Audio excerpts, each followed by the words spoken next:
Hey everybody, welcome. This is Brad Seal doing another draft for AmazingMTG.com. Doing some Avs in action. The goal before this was to do a little bit of mono black, or at least a heavy black deck.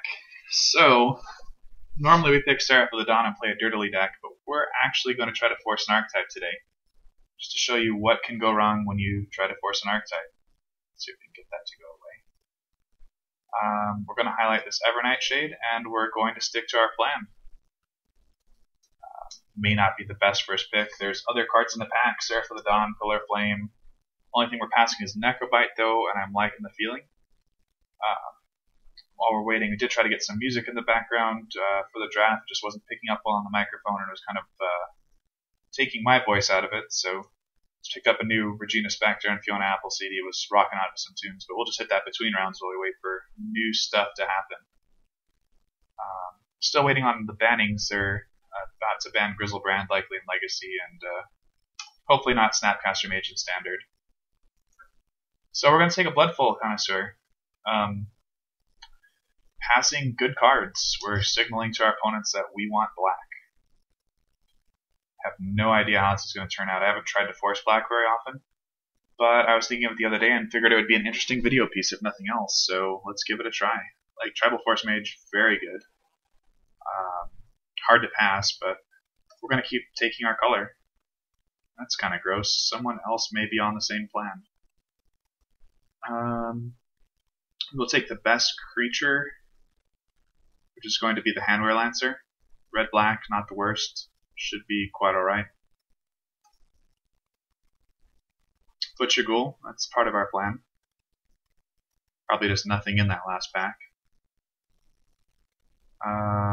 Soul Cage Fiend is fine. The Trident's also very good. Oh wait, we've got a Lone Revenant.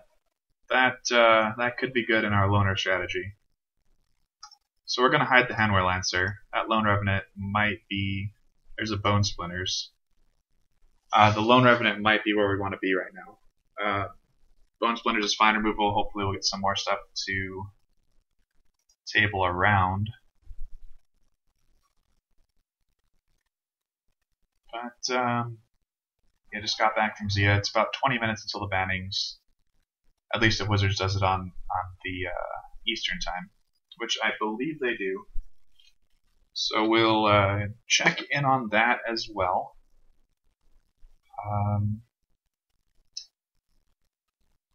Ghostly Flicker seems pretty powerful. I almost want to take that since we're thinking about blue. Grave Exchange also pretty good. I guess if for the loner strategy we don't need the Flicker. I wouldn't mind a Prison, but we'll snag a Grave Exchange for now. We don't want multiple Grave Exchanges. So there's our multiple Grave Exchanges. We can either Fleeting Distraction or Narstead Scrapper. I wouldn't mind another 5. This guy is fine man, I guess.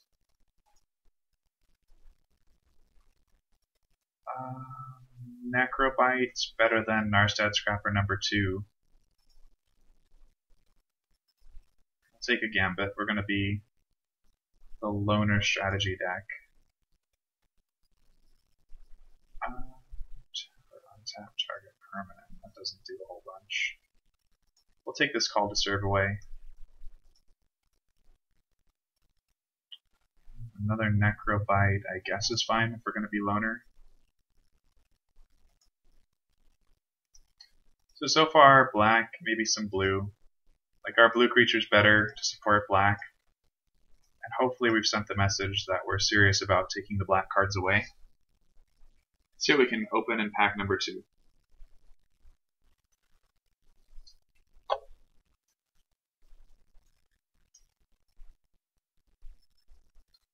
Just want to let you know you guys can draft every Tuesday, Friday, and Sunday at Amazing Discoveries. It's always good times.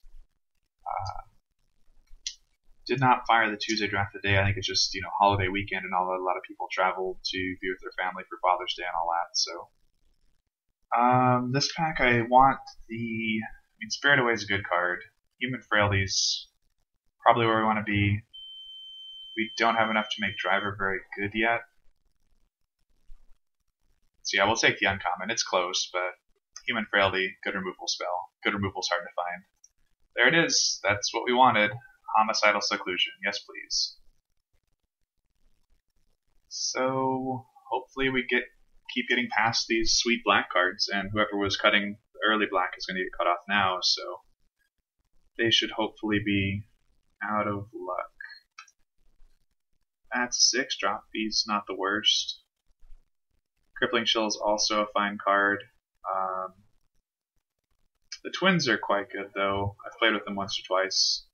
They're hard to get rid of. Kind of like a fair Grave Titan, really. I mean, instead of 10 power, it's just 8 power, and it doesn't put it all on the board at once, but could be worse. I mean, it pumps Blood Flow Connoisseur a lot, gives us extra blockers. We'll see what we can do. Hopefully we can get some more low drops in black. I mean, we pretty clearly send a message to that side of the table that black's not where they want to be.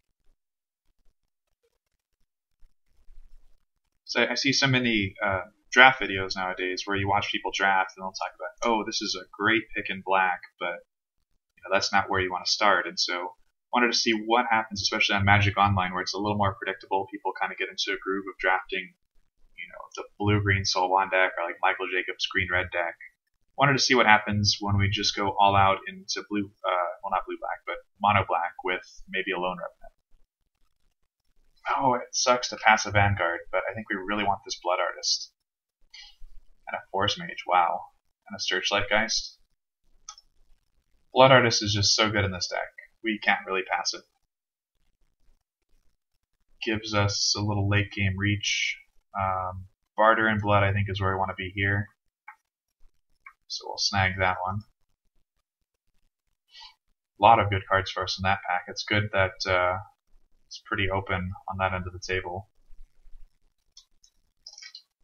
This pack, not as much, but a Bone Splitters is probably where we want to be. We need some more creatures, but we're doing okay so far.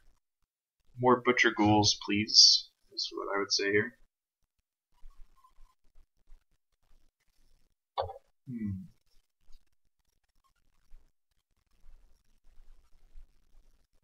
Crippling Chill or Unhallowed Pact. Unhallowed Pact is interesting. We could put it on something that we want and then barter and blood them. Crippling Chill might just be better. Help us force through damage. That's not like a chase black card anyway that we'd be looking for this deck. Like, we're probably not playing both these Necrobites. We'll just hide them for now.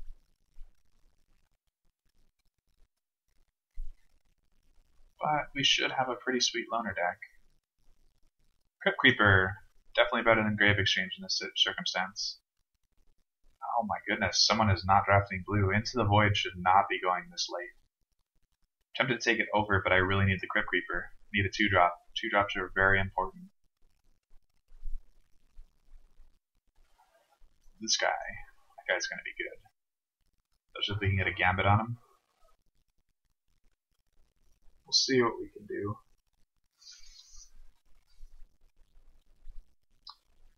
So, let's see. Hey, it came back. Awesome. Driver's going to be good. He's a 3-2, we can sacrifice stuff. Got a Butcher Ghoul that we must have passed when we took the Homicidal Seclusion. It's good news that it tabled.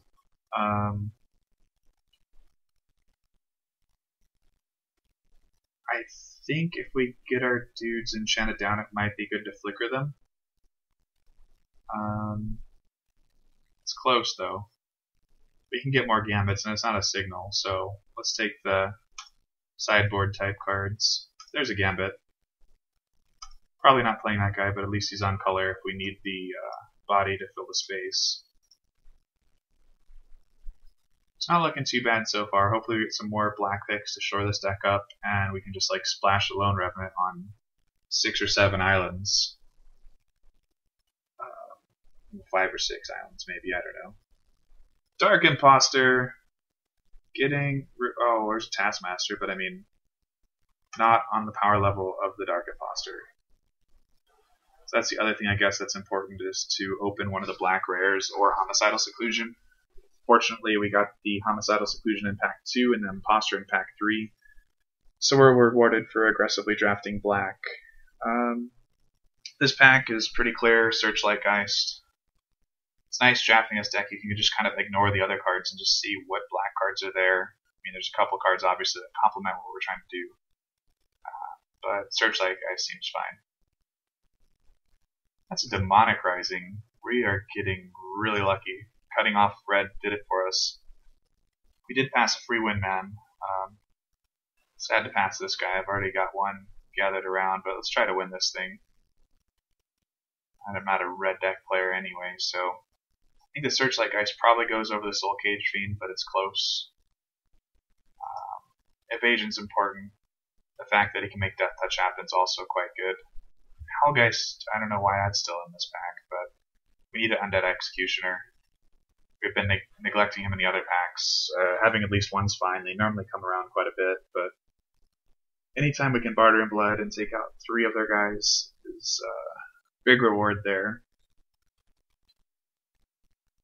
So what have we got now? This pack, like many packs in the format, is kind of empty. Don't want a third Gambit. I doubt we'll play 3. We'll just take the playable out of the pack. So that guy blocks some of our Searchlight Geist, and we don't want that to happen.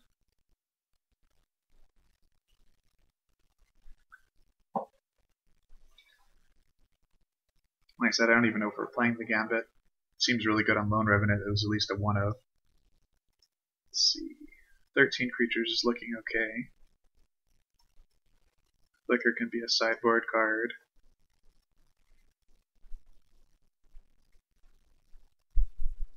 Don't need another Necrobite.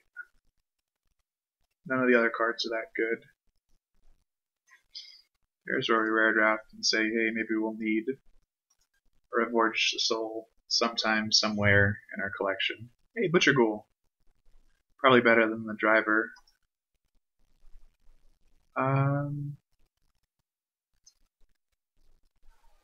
Sure, Protection from Bonfire of the Damned.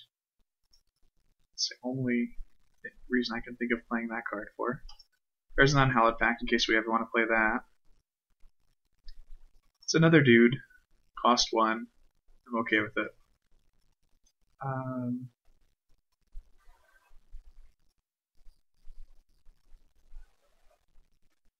Sure. Yeah, most of the cards at the end of Avacyn packs are pretty awful. All these cards are just bad. Doesn't even draw you a card. Could have passed Runner, grounded to somebody. Would have been interesting. So I like what we've done so far. We've got some of the big black cards for this deck that help make it work. We're going to be playing a very minimal number of blue cards, but Lone Revenant's too good to ignore. So he really fits in the strategy well. I mean, I like Impulsing. I like Hexproof. And my deck likes Loners. So everything works there. Unfortunately, I had to pass the Gryff Vanguard along the way, but 5s are kind of plentiful in this format. So we'll be right back. I'm going to put the deck together, and we'll come back to look at how the deck came together and round 1 pairings.